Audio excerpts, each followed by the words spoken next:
Alright, as you can see, I've just completed fretting a neck here. This is for the Butterscotch Blonde, the build I'm doing. I use the side installation method. I do have another video earlier in my series on side installation.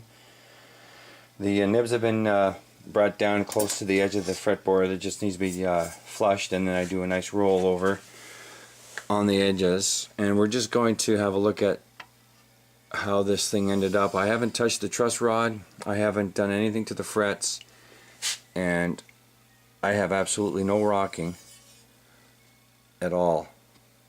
I'm not getting any at all here, and that's really good to know.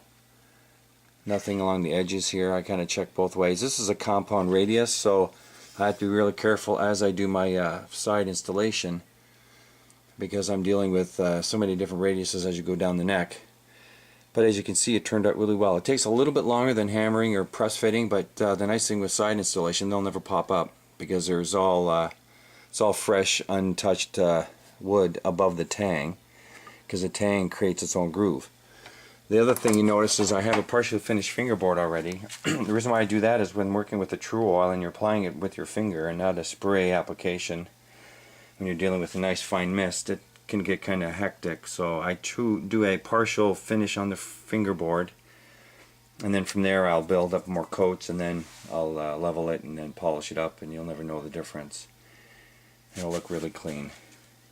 So there we have it. Another neck just about ready to be finished up and completed, and then placed onto the placed onto the body. We'll keep you up to date. Bye for now. Alright, the flushing of the frets to the fingerboard and the bevel and the roundover are done. It just needs the final polishing and whatnot, which takes place after I do my fret leveling or any recrowning I need to do.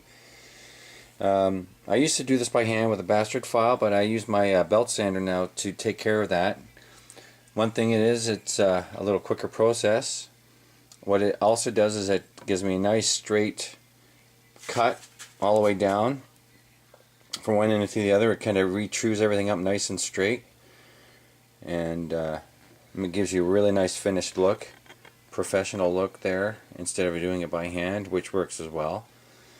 And quite happy with that. Everything's looking really good. There's no problem so far that I can see with the frets or the installation on these, so I think we're good to go with this.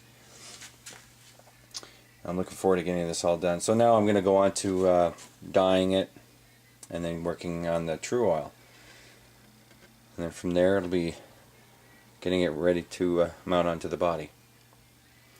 One thing I didn't mention is I use black clay dots for my inlay, or for my face dots. I make them myself, and kind of personalize a little bit, and then we just use like a phenolic rod material for the side dots too.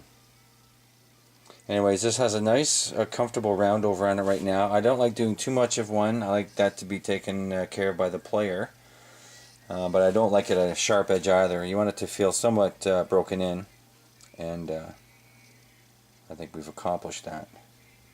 A bit of a shot there. Here you can see the beautiful bird's eye again. It's going to look sweet, I can tell you right now. There you go.